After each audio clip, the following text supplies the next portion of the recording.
안신들 가운데 합장을 하시겠습니다.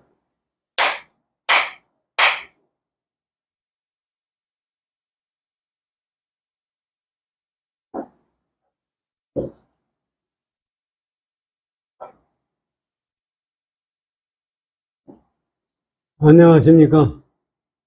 오늘이 9월 1일이네요. 벌써 이제 가을에 들어서 가지고 아침 저녁으로는 굉장히 춥기도 하고 그러네요. 얼마 전까지 더워가지고 그렇게 해야 되는데 이번에 어저께 오늘 아침에 텔레비를 보니까 스페인에서 우박이 떨어졌는데요. 이 직경이 10cm래요. 그거를 애들이 맞아서 죽었대요.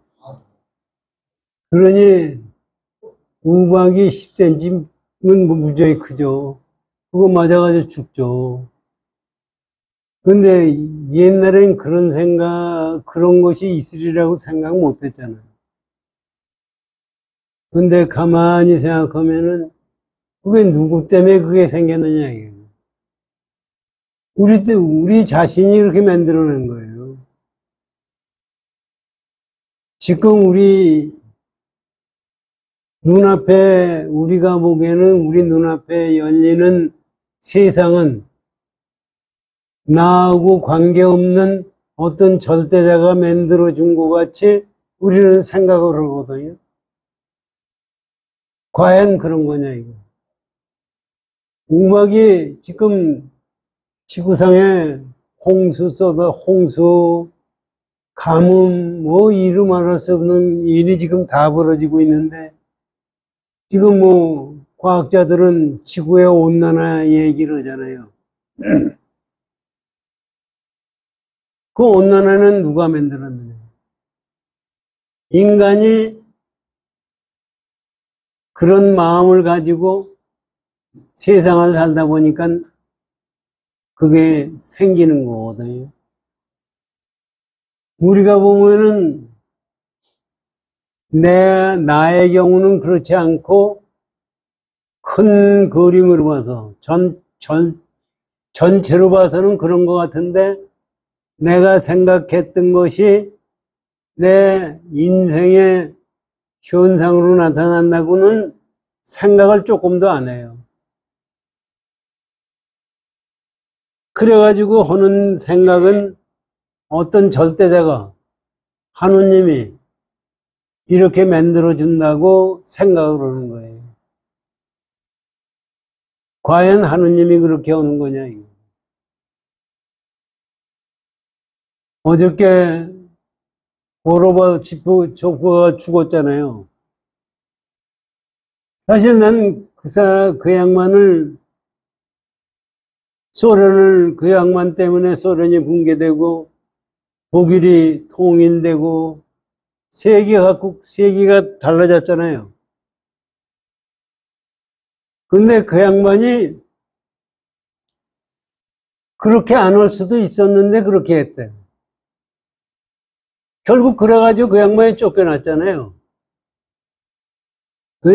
제가 보기에는 대단한 사람이라고 생각이 들어요. 사실 지금 시진핑이니 푸틴이 오는 사람들은 그 권력을 다시 잡으려고 그러잖아요. 오늘 조선일보 칼럼에 보니까 그게 그랬다는 거예요. 인간이 이렇게 살아서 되는 거냐. 소련같이 살아가지고서는 절대로 안 되거든요. 그래가지고 그렇게 했다고 얘기를 하더라고요. 그게 자기 부인이 일찍 죽었어요. 죽을 때 괜히 부인한테 잘못한 것도 없는데 야단치고 한 것이 미안하다 그런 얘기를 했다고 그러는 얘기. 근데 사실은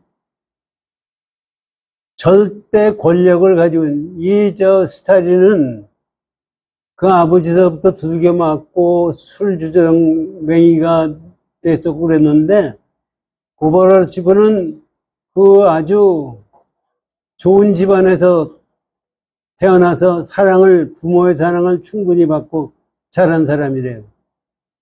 그런지 인간에게 그런 마음을 썼다는 거죠. 근데 가만히 보면 저는 그런 생각을 했어요. 그 사람이 그렇게 마음을 썼다고 해서 소련이 붕괴되고 서독이 통일이 된다는 것이 어떻게 가능하다는 거예요.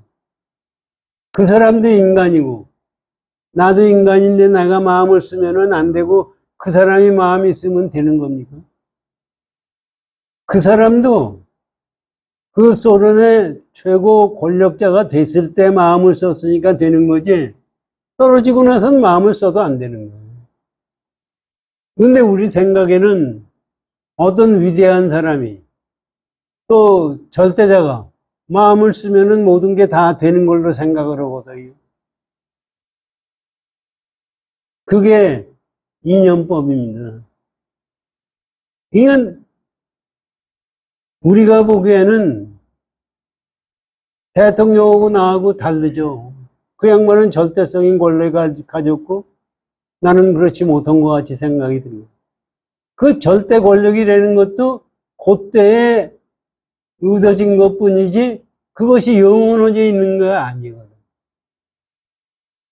문재인이가 지금 조선일보 오늘도 나고 신문 남겼는데 우리나라 25년서부터 아이들 가르치는 국사 교과서에 6.25가 남침이라는 걸 다 빼버렸다는 거 아닙니까? 그리고 남침이라는 빼지고 자유라는 것도 좀 빠지고 나중에 얘기는 여수 반란 사건도 반란 사건이 아니고 민주화 투쟁의 역사로 바꾸려고 그랬던 거지 얘기를 하더라고요. 이 생각을 해보면은 요번에 우리가 대통령이 바뀌지 않고 이재명이가 됐다고 하면은 어떻게 됐어요? 사실 그것도 생각하면은 불가사의한 거예요. 그런데 우리들 교회가 나가는 사람 뭐 하느님이 그렇게 만들어졌다고 그러거든요. 그럼 하느님이 그렇게 만들었다고 그러면은 우박이 만드는 것도 하느님이 만들었고 온난화도 하느님이 만든 거예요. 이게 위에서 열리는 이 객관세계에 열리는 것이 우리 마음의 그림자로 만들어지는 겁니다. 그런데 우리는 보면은 절대로 우리 마음의 그림자로 만들어졌다는 생각은 조금도 안 들거든요. 지금 사실 온난화가 오고 세상이 뭐 잘 살고 못 살고 뭐 하는 얘기들이 무지하게 많이 나오는데 이것도 사실 전부가 자기 자신이 만든 거예요. 그런데 가만히 생각하세요. 거기에 여기 오용락을 우리가 즐기면서 살았다고 해서 무슨 값어치가 있나 생각해요. 오용락을 즐기면서 살아봐야 우리는 당장은 그렇게 살아야 된다고 생각이 들지만은 살아봐야 지금 아무리 나이가 많은 사람들이 사는 기간이 길어졌다고 하더라도 120살까지 살기도 힘들어요. 또 120살까지 살면 모을 거예요. 그런데 그 열리는 객관세계가 열리는 근본 자리를 우리가 깨닫게 되면은 거기에 대해서 우리가 진리를 깨닫게 되고 사는 길을 알게 되고 사는 방법을 우리가 알게 돼 있어요. 제가 저번에 여기 오다가 일찍 와가지고 책방에 들려가지고 임재록 승처스님이 법문 오신 거 원택 스님이 한 거를 샀거든요. 그래서 가서 읽어봤어요. 거기에 이제 임재 스님 깨달은 경우에 대해서 나와 있더라고요. 임재 스님 깨달은 건 우리는 많이 들었죠. 뭐냐 하면 임재 스님이 황벽성사 밑에서 공부하고 있었을 때예요. 젊었을 때. 젊었을 때 공부하고 있었는데 아주 그때 수자 스님은 목주 스님이라고 대단한 그 운문선사를 깨닫게 한 분이거든요. 그분이 거기 수자 스님으로 있었어요. 그런데 여러 대중 중에서 임재를 보니까 젊은 사람이 공부를 열심히 하고 아주 대단한 그릇이거든요. 그래서 임재한테 물어봐요. 여기 와서 공부한 지 얼마나 됐느냐? 3년 됐습니다. 그러면 넌 방장 스님한테 가가지고 법을 물었느냐? 그랬더니 임재 스님 말씀이 안 물었습니다. 너 와서 공부하면서 어떻게 방장 스님한테 가서 법을 안 묻느냐? 어떻게 뭐를 물어야 되는지도 모르고 어떻게 물어야 되는지도 모르고 하기 때문에 안 물었습니다. 근데 사실 그것도요, 우리의 경우를 보면은 처음에 불교에 입문하면은 별별 걸 다 가서 물으려고 그러고 아는 척하고 하는데 임재 스님은 마음이 비었으니까 물을 게 없어요. 제가 생각하기엔 그렇게 생각이 들어요. 그러니까 물을 방법을 모르는 거죠. 그러니까 목주선사가 그러면은 네가 그것이 모르면은 가사를 읽고 향을 사르고 방장실에 들어가서 삼배하고 그리고서 부처님 불교의 가르침에 적적한 뜻이 뭐냐고 한번 물어라. 그래서 이 양반이 그거를 가지고 가서 물었어요. 묻자마자 황벽선사가 주장자를 가지고 항상 옛날 스님, 요새 스님들은 주장자 가진 사람도 없지만 주장자를 가지고 들게 패는 거예요. 당시 자기는 왜 두들겨 맞는지도 모르고 두들겨 맞았어요. 그러고서 나왔어요. 그래서 가만히 생각해, 왜 때리느냐, 이게 내가 뭘 잘못한 게 있는데 이렇게 때리나 하는 생각을 가지고 생각을 하고 있었는데 목주선사가 와가지고 너 가서 물었는데 어떻게 됐느냐? 아, 갔더니 두들겨 패기만 하고 의도 안 맞고 아파 죽겠습니다. 그러지 말고 한 번 더 가서 물어봐라. 그래서 또 한 번 물었어요. 그랬더니 묻자마자 또 두들겨 패는 거예요. 그래가지고 세 번째 목주선사가 그래도 세 번은 가서 물어봐야 되는 거 아니냐. 그래서 세 번째 가서 황벽선사한테 물으니까 똑같이 얻어맞았어요. 그래가지고 가만히 생각하니까 나하고 황벽하고는 인연이 없는 것 같다. 아, 저렇게 물어서 두들겨 패기만 하고 놨으니 나는 다른 데로 가야 되겠다고 짐을 싸요. 그래, 목주선사가 너 가려고 그러면은 방장스님한테 인사를 하고서 가라. 그래서 황백선사를 만나 뵙고 그 젊은 애가 큰 그릇이고 공부도 잘하는 사람이기 때문에 방편으로 잘 가르쳐 주십시오. 그리고 황백선사한테 말씀을 드렸어요. 황백선사 말씀이 나도 알고 있다. 그래가지고 있는데 임재스님이 왔어요. 저는 스님 밑에서 공부를 3년을 했고 와서 법을 물었는데 인연이 안 되는 것 같아서 다른 데로 가겠습니다. 그랬더니 황백선사가 다른 데 가지 말고 여기서 얼마 가면은 대우선사로, 우리 대우고사 같아. 대우선사라는 분이 있으니까 그 사람한테 가라. 그래서 이 양반이 임재가 대우선사를 가서 만나 뵙고, 만나 뵈니까 너 어디서 왔어? 황백에서 왔습니다. 황백선사 밑에서 왔습니다. 그래, 황백선사의 법문은 어떻게 하고 있느냐? 나는 법문이 뭔지도 모르고 가서 물었더니 두들겨 패기만 하고 그래서 아파서 죽을까봐 나왔습니다. 그리고 막 불평불만하니까 이 자식아, 너무 오줌싸이같이 형편없는 자식이지. 네가 황벽이 높아심이 가리키라고 너를 가리키려는 마음에 높아심에서 가리켜줬는데 그걸 가지고 너를 두들겨 팼느니 뭐니 하는 얘기를 하느냐고 야단을 쳤어. 그 바람에 임재가 깨쳤어. 깨치고서 하는 얘기가 황벽선사의 불법이라는 것도 별거 아니군요.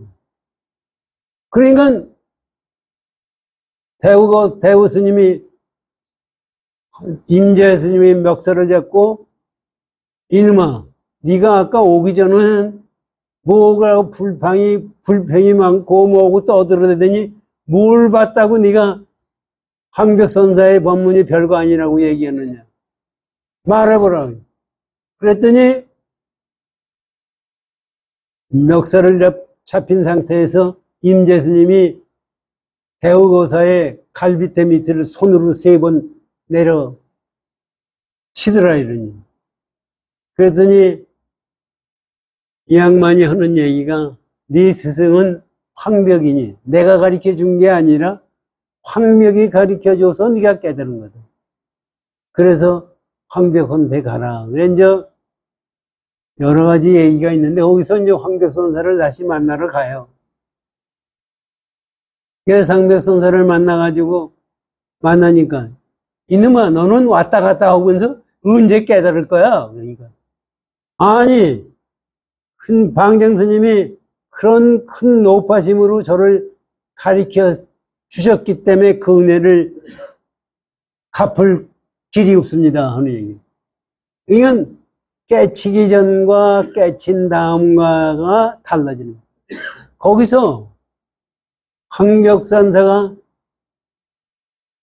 몽둥이 멱살을 잡고 일러봐라. 네가 뭐냐. 그랬더니 황벽선사를 따구를 3번을 쳐요. 따구를 치니까 시자를 불러가지고 이놈은 호랭이 시험을 만지는 놈이라고 내쫓아버려. 그게 깨친 거를 인정한 거예요. 근데 이제 그 얘기를 듣고 우리가 뭘 생각해야 되느냐면요. 임재 스님이 깨친 거는 두들겨 맞아서 깨친 거예요. 그런데 그 두들겨 맞은 과정을 보면은 우리가 보기에는 우리 금강경에도 부처님이 태어나자마자 7박자 걸었다. 그거와는 마찬가지입니다. 우리가 임재 스님이 황벽선사한테 가서 법을 물어서 두들겨 맞아서 깨쳤다. 그러면 깨침이라는 게 과연 생각을 해보면은요, 황벽선사한테 두들겨 맞든 길가에 가다가 미친놈한테 두들겨 맞든 맞는 건 똑같은 거예요. 그런데 왜 황벽선사한테 맞을 때 깨쳐요? 그거는 인연이 그렇게 돼 있어서 그런 거예요. 그래서 깨친 사람들이 복사꽃을 핀 거를 보고 깨친 사람이 있고, 영훈선사는 돌멩이가 대나무에 떨어지는 소리를 듣고서 깨졌어요. 그러니까 우리가 보기에는 황벽선사라는 큰 도인한테 임재가 물어서 가서 이렇게 두들겨 맞아서 깨쳤다 이런 생각을 갖는데, 이 객관세계라는 것은 지금 이 속에 여기에 무지무지한 얘기가 다 들어있는, 금강경의 얘기가 다 들어가 있는 거예요. 그게 뭐냐면 그 속에 어떤 황벽선사가 됐든 누가 됐든 부처님이 됐든 객관세계로 나온 속에서는 진리가 없는 거예요. 그거 속에서 진리를 깨닫는 거예요. 그러니까 두들겨 맞든 안 맞든 관계없이 그거에서 깨달았다기 때문에 임재스님이 대단한 거예요. 그러나 누구든지 지금 우리도 마찬가지예요. 지금 가을이 왔어요. 가을이 온 속에서도 깨질 수 있어야만이 되는 거예요. 그런데 우리는 그거를 깨치지 못하는 거예요.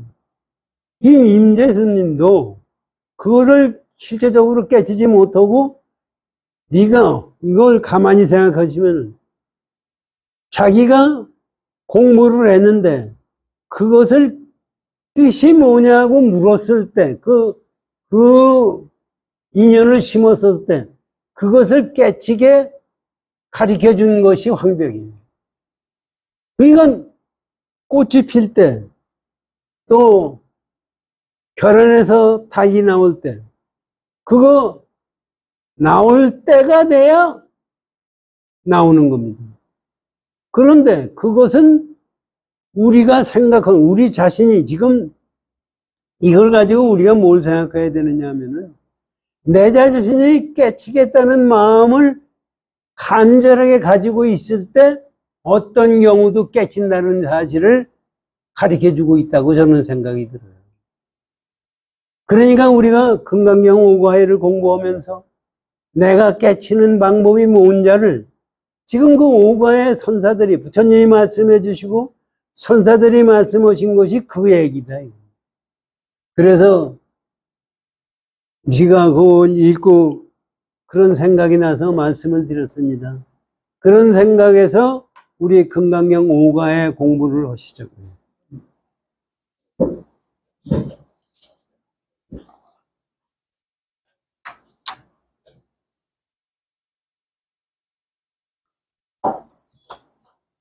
이 금강경 5과에는 전부가 우리가 깨치는 경우를 얘기를 해주고 계신 거예요.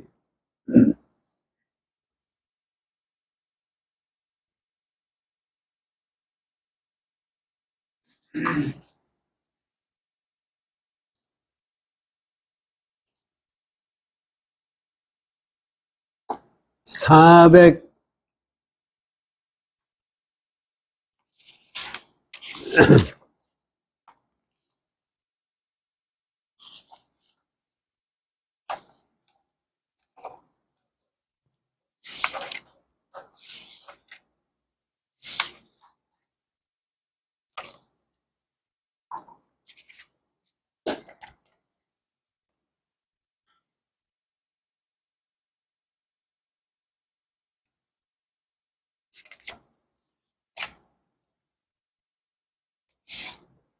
467쪽을 열어주십시오.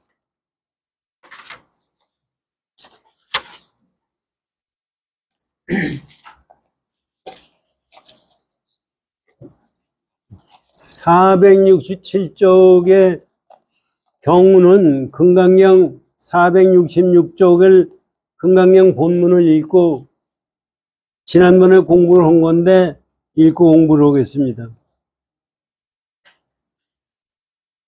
수버려 열애가 설하되 아가 있다는 것은 곧 아가 있음이 아니거늘 범부들이 이를 아가 있다고 여기느니라. 수버려 범부라는 것도 열애가 설하되 곧 범부가 아니고 그 이름이 범부입니다. 이거에 대해서 지난번에 하모득통선사의 법문을 우리가 공부를 했어요. 오늘은 이거에 대해서 육조 해능대사의 법문을 가지고 공부를 하겠습니다.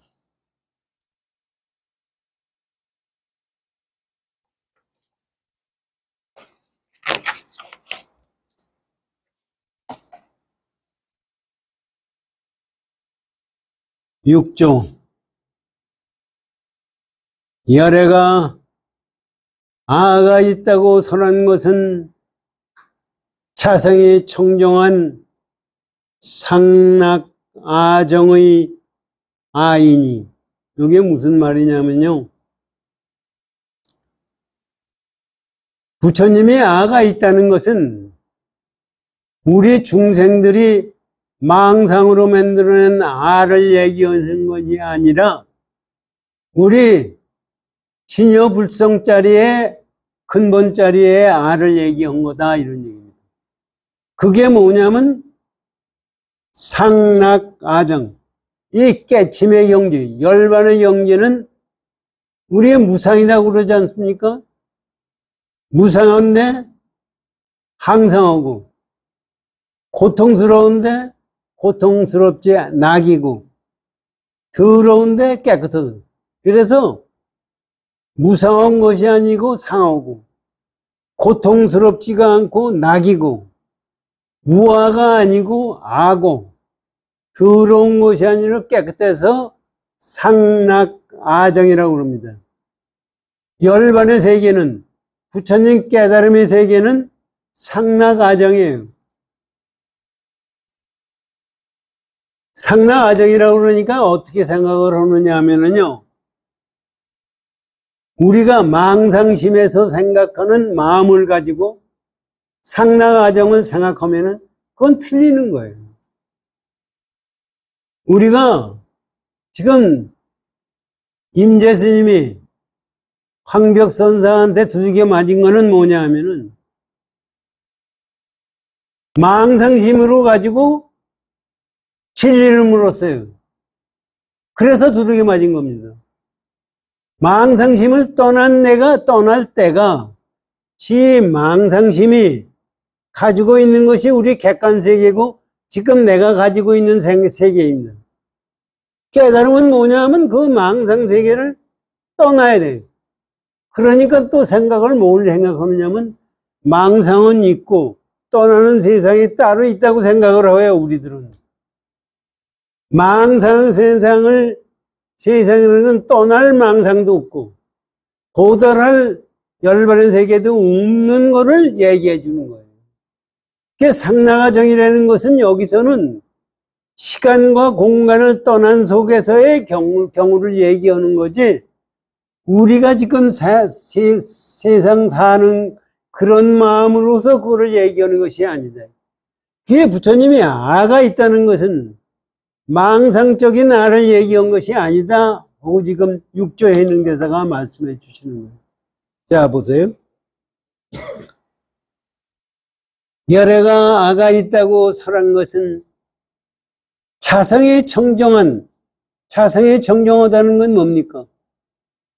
우리의 불성자리가 청정하네.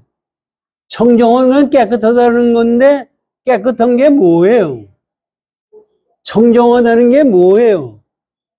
청정하다는 게 우리는 더럽고 깨끗하고 이 상대적인 생각에서 청정하다고 그러는 건데, 여기에서 청정한 것은 깨끗하고 더러운 것을 넘어선 청정이에요. 깨끗하다고 얘기할 수도 없고 청정하다고도 얘기할 수 없는 것이 청정이에요. 그러기 때문에 청정하다고 얘기해도 틀리고 청정하지 않다고 얘기해도 틀리는 겁니다. 우리 중생들이 생각하는 양면의 생각을 가지고서는 청정한 것이 아니에요. 그래서 그런 청정한 것에 있기 때문에 그 청정한 것은 상락아정이라고 말은 그렇게 상락아정이지만 이것도 그런 속에서 생각을 해야 된다는 얘기입니다. 상락아정의 아이니, 범무의, 여기 이제 그거 설명하는 겁니다. 범무의 중생의 탐진치 무명과 험하고 실답지 못한 아와는 같지 않도다. 부처님이 말씀하시는 아는 우리가 생각하는 탐진치라는 것은 내가 만들어낸 거예요. 여러분들이 불교는 탐진치 3독을 없애야 된다고 생각하거든요. 그 탐진치 삼독을 누가 없애줄 때를 말하는데 절대로 없어질 수가 없어요. 왜 그러냐면 내가 만들었기 때문에. 그래서 지금 내가 아가 있다 생각하는 것은 탐진치 삼독에서 만들어낸 나의 망상짜리예요. 지금 6조 해능대사 말씀은 그겁니다. 그래서 중생들이 범부가 중생입니다. 탐진치 무명과 험하고 실답지 못한 아와는 같지 않도다. 부처님이 아가 있다는 것은 그렇게 얘기하는 거고 여기 상나가정도 아가 그런 거다. 그래서 범부들이 아가 있음을 삼는다고 하시는. 그래서 중생들은 탐진치 무명과 험하고 실답지 못한 아를 가지고 생각하기 때문에 아가 있음을 찾는다고 하는. 그래서 아가 있다고 생각하는 겁니다. 아와 인이 있으면 곧 범부이고 아와 인이 나지 않으면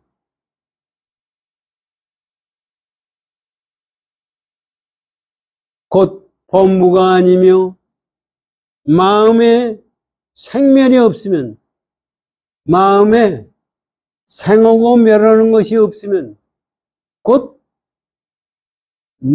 마음에 생멸이 있으면 마음에서 생하고 멸하는 것이 있으면 곧 중생, 범부이고 마음에 생멸이 없으면 곧 범부가 아니며 반야바라밀다를 깨닫지 못하면 곧 범부요. 반야바라밀다를 깨달으면 곧 범부가 아니며 마음에 능소가 있으면 범부요. 능소심이 나지 않으면 곧 범부가 아니니라. 여기 지금 부처님이 말씀하신 거를 6조 해능대사가 말씀해 주신 거를 보면은 이게 누가 만든 것이 아니라 네가 능소가 있고 네가 아가 있고 험한 곳에 끄들려가서 탐진치 삼독에서 험하게 만들어냈기 때문에 아가 있는 거다. 그러기 때문에 중생이다. 지금 6조 해능대사가 말씀하시는 겁니다. 실제 우리가 생각해야 되는 것은 내가 지금 받고 있는 것은 전부가 내가 만들어낸 환상세계에서 이루어지고 있다는 사실을 알아야 됩니다. 그런데 그것을 우리가 깨닫기가 어렵죠. 우리가 실제적으로 이 세상은 객관세계는 이 우주의 법계는 지금 사실 보세요. 우리나라 정치 판도가 돌아가는 것도 보세요. 지금 만약에 이재명이라는 사람이 대통령이 됐다고 하면 지금도 대장동 관계에 뭐 걸려야 된 것이 거짓말하고 도둑질한 것이 무지하게 많은 거예요. 그런데 그것을 밝혀내 거짓말만 계속해서 하고 있거든요. 이게 이제 이 정치판을 얘기하려고 하는 것이 아니라 우리 불교 배우는 입장에서 생각하는 겁니다. 그래가지고 그걸 숨기려고 거기서 벗어나려고 지금 민주당 당대표가 되고 그것을 가지고 지금 윤석열 대통령하고 맞서서 싸우려고 그러는 거예요. 그걸 가만히 생각하면은 중생들의 마음이 그런 거예요. 우리 나 자신을 봐도 탐진치 삼독으로 가지고 만들어진 것은 내 잘못이에요. 그러면 내가 잘못 것을 내가 참여하고 깨달으면 되는 건데 그거를 가지고 더 탐진치 삼독을 충족시키려고 우리가 마음을 쓰는 거예요. 그래서 내가 이 세상을 살 때 윤회를 벗어날 수도 없고 그 현상에서 헤매다가 더 고통스러운 경우로 가게 되는 거예요. 지옥생활이라는 것이 다른 게 아니에요. 그래 보세요. 요번에 지금 세상 열리는 거 보면은요, 이재명의 경우에도 이것이 탄론할 때가 되면은 저 사람은 감옥소로 가게 돼 있어요. 그 전까지는 감옥소에 안 가고 큰 소리 치고 합니다. 그것을 가만히 보면은 내가 이 세상을 살면서 내 마음 쓰고 한 거와 똑같아요. 다를 게 하나도 없어요. 그렇기 때문에 이 세상 열리는 것은 그것을 벗어나려고 그러는 거예요. 그러면 우리 생각에는 이것을 벗어나면 되는 거 아니냐, 벗어나서 더 좋은 데로 가면 되는 거 아니냐 생각을 하지만은 그것이 아니고 내가 만들어낸 거예요. 우리는 거기에 끄들려가고 있는 거예요. 절대로 내 끄들려가는 마음을 가지고선 거기서 벗어날 도리가 없는 거예요. 그래서 세상 열리는 거 보면서 부처님 가르침을 보면서 이것을 한번 생각해 보십사 해서 제가 말씀을 드리는 겁니다. 다음에 이제 이 법문에 대해서 금강경에 나오는 법문에 대해서 부대사가 말씀한 것을 들어보세요. 부대사, 중생이 인가를 닦으며, 이게 부대사가 지금 말씀하시는 걸 가만히 보세요. 중생이 인가를 닦으며, 공 심은 데 공나고 팥 심은 데 팥나는 거예요. 그것을 닦는 마음을 가지고 지금은 얘기하는 겁니다. 그런데 우리는 절대로 우리가 공 심은 데 공나고 팥 심은 데 팥나는 걸로 생각을 안 하고 그냥 얻어졌다고 생각을 하는 거예요. 그것이 전부 인과법칙이에요. 그것이 진리를 배우는 거예요. 우리 생각에는 착한 일을 해서 좋은 결과를 얻어야 되겠다는 생각을 가지고 공부를 하잖아요. 남한테 좋은 일을 하잖아요. 그것 때문에 인과를 가리키는 것이 아니라 인과법을 가지고 도를 깨치기 위해서 가리키는 거예요. 그렇게 되면은 남한테 악한 일을 하실 수가 없어요. 그래서 부대사가 이 말씀을 하시는 겁니다. 절대로 이 세상은 인과법칙을 떠나서 나오는 것은 하나도 없어요. 중생이 인과를 닦으며 그 결과가 이거지면 자연이 원만합니다. 여기서 얘기하는 이 말씀이 그 결과가 이거지면 자연이 원만하다는 얘기는 무슨 얘기냐면요. 우리가 생각하기에는 내가 지금 여기서 좋은 인과를 심어서 좋은 결과를 얻는 걸로 생각할 수 있지만은 그게 아닙니다. 왜 그러냐면 인과법을 제대로 깨치게 되면은 수행하는 자체가 인과도 없고 인과 과보도 없고 헌 당체자리를 우리가 깨닫게 되는 거예요. 원만하다는 것은 그 불성, 그 진리 자체를 깨닫는다는 얘기예요. 우리가 생각하는 그런 인과법이 아니에요. 인과법은 분명히 존재해요. 지금 사람이 말이에요. 제가 지난번에도 말씀드렸지만 어떤 스님이 하는 스님 말씀을 드렸지만 앞으로 우리나라가 잘 된대요. 뭐 동방이 어떻고 건방이 어떻고 이 미국 그게 무슨 진리입니까? 지금은 온난화 와가지고 이렇게 오는 거 되는 걸 아는 게 진리입니까? 진리예요. 그건 진리. 그것이 일어나는 당체자를 깨달아야 돼요.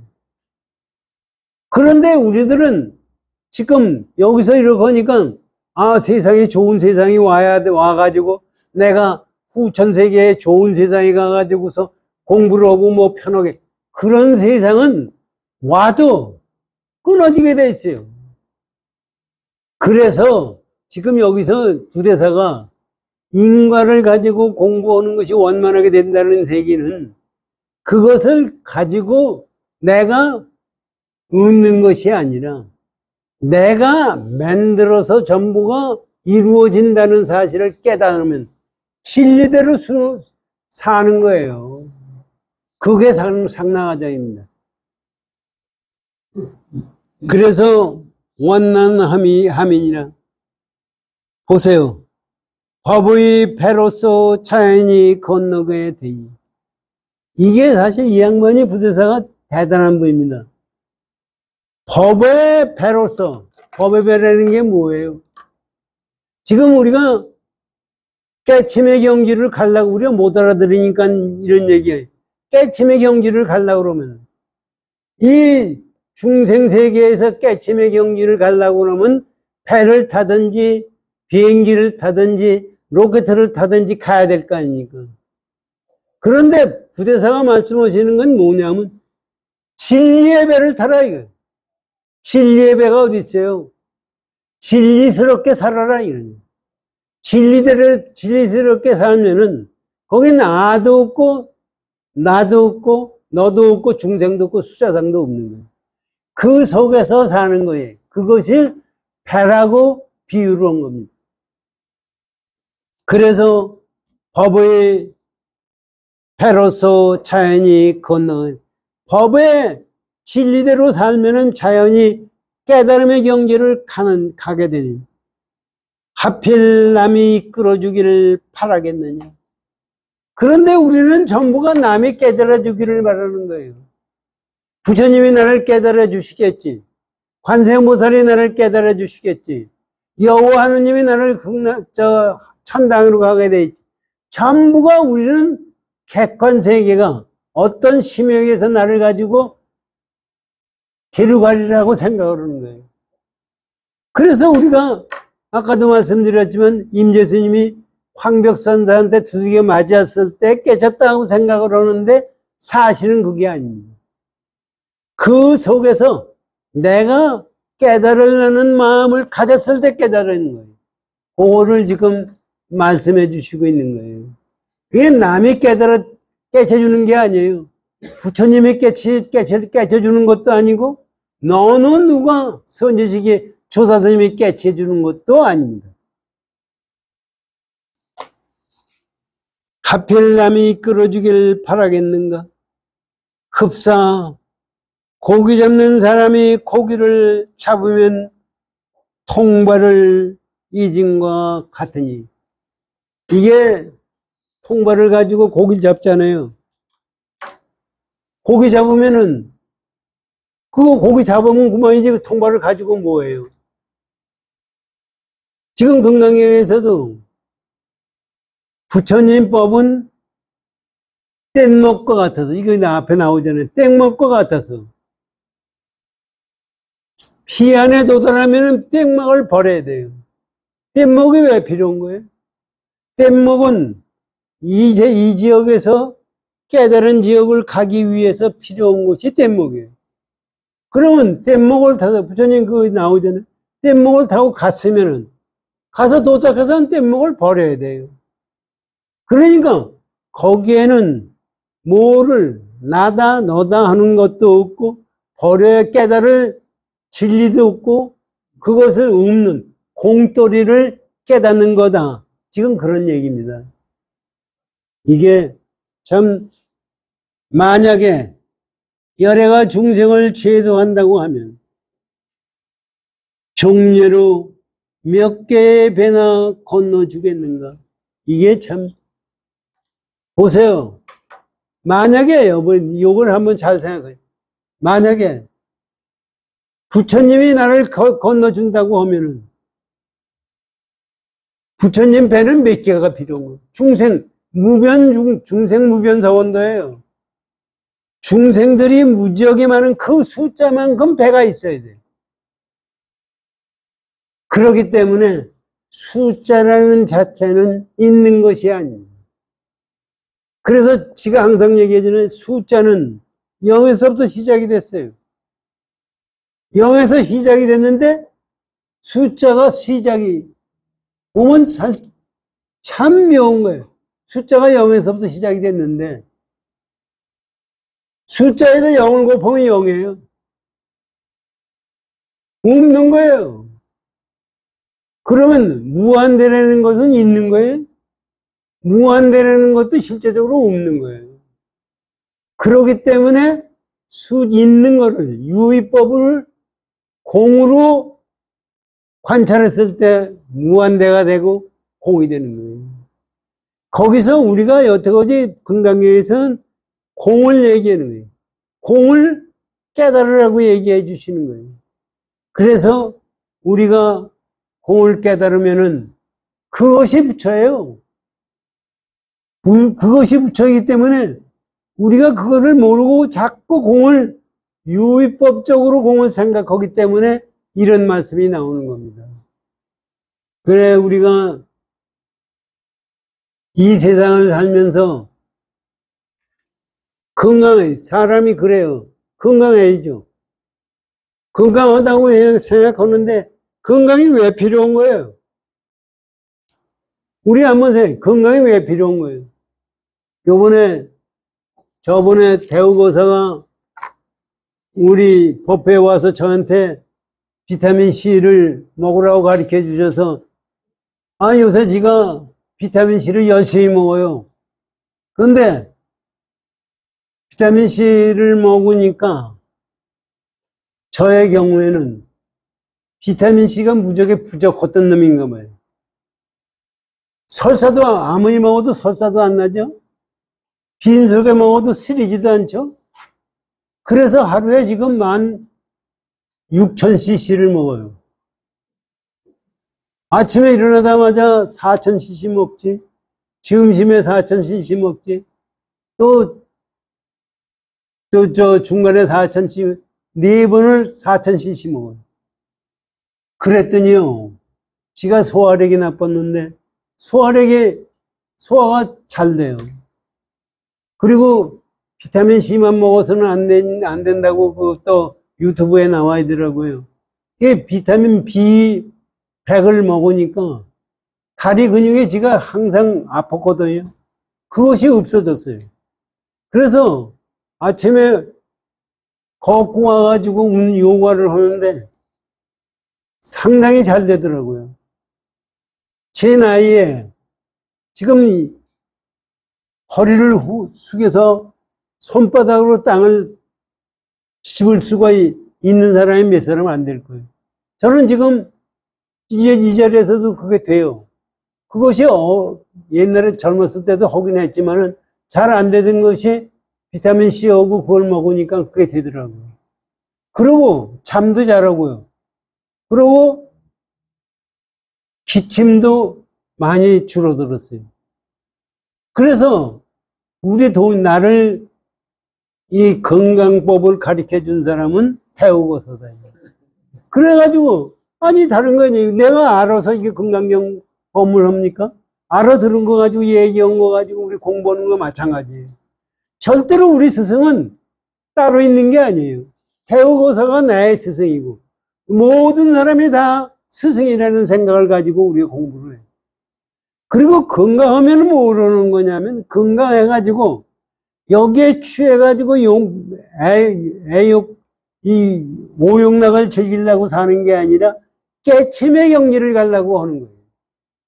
그거를 가지고 공부를 해 나가면은 건강하고 사실은 더 나가면 건강하거나 안 하거나 죽거나 살거나 관계가 없는 겁니다.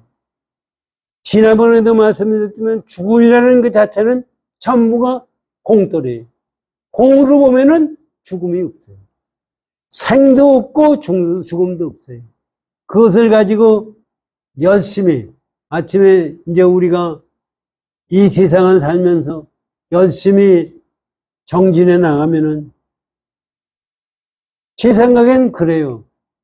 인간이 중생은 자기가 원하는 대로 되게 돼 있어요.